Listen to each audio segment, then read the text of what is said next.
Plumbers Don't Wear Ties returning is an example of how YouTube culture and memes can manifest themselves into a real thing.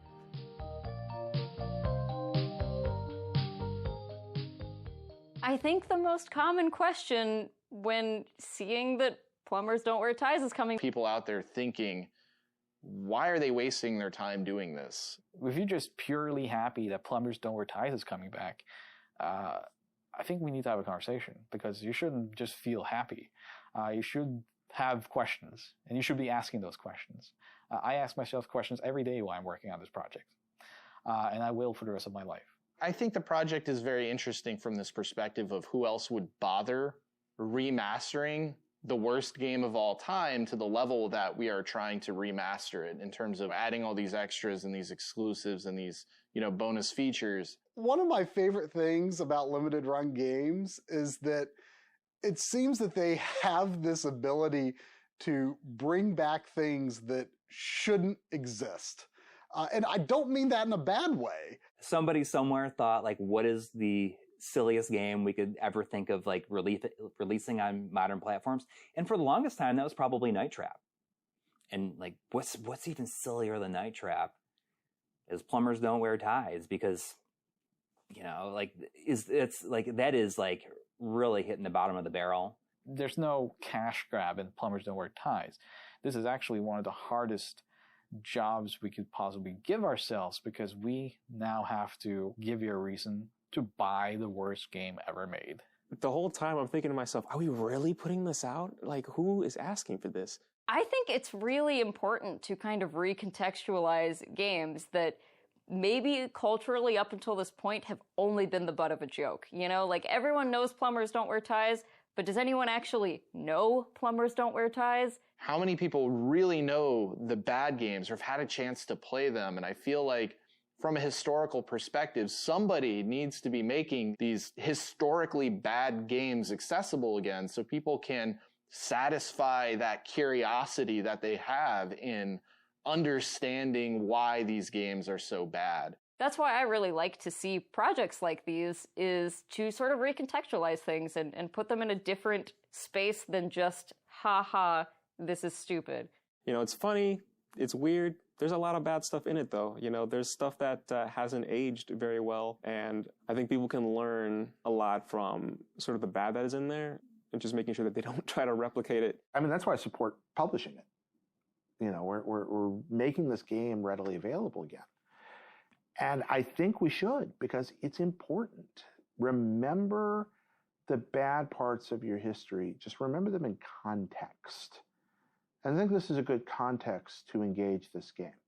When you go to a museum, not everything there would have been considered high art at the time of its release. We understand this, and Plumbers is certainly not high art, but it's a part of our culture, right? And it represents something that was really unusual for the console space. Anything that brings us closer to all video games of all history being available, I think is a very noble effort, even when it results in the release of the worst video games.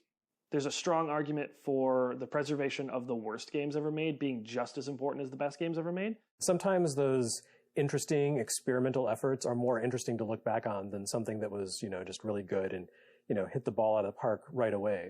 The kind of noble, ambitious failures are as interesting to look back on as the successes. Those games, they can contextualize and tell you a slice of life of when these games came out and what the industry was like when they came out. Being able to actually look back at it and understand kind of what they were doing, what our market was like at the time, why does this exist? When you're looking at this as a complete sort of time capsule, I think it becomes a lot more compelling. I hope that what we're doing with this game can contribute to what its final legacy will be. I think, like myself, there is a subset of people that find this era of video game history just fascinating. I gather that those people are the ones that are actually okay, I'm kind of curious to see what the heck are they going to do with this thing? Most people, I think, kind of got it. And this made me very happy for the reasons of game preservation that come to a place where people kind of were like, yeah, this is awesome. It's not just about having, these greatest 8-bit games put in a compilation. It's not just about that anymore. I think the time is ripe for games like this to be reevaluated, and specifically this one, because it is so unusual for, in terms of its content and its structure. I'm kind of hoping it inspires people to make games that are just as wacky and zany as this. Hopefully not still images, but, get the vibe that this game kind of emits and see if they can try to replicate it with something that they want to make. So I want to say thank you for supporting an effort to remaster a game that nobody would have ever expected to get a remaster. And your support of projects like these will enable us to do more things like this in the future and remaster more games that are unexpected, forgotten, but historically significant to some level. Games that other people might not touch because they're bad, or they're not, games that have this huge, wide amount of appeal. And I really appreciate people who will support endeavors like that.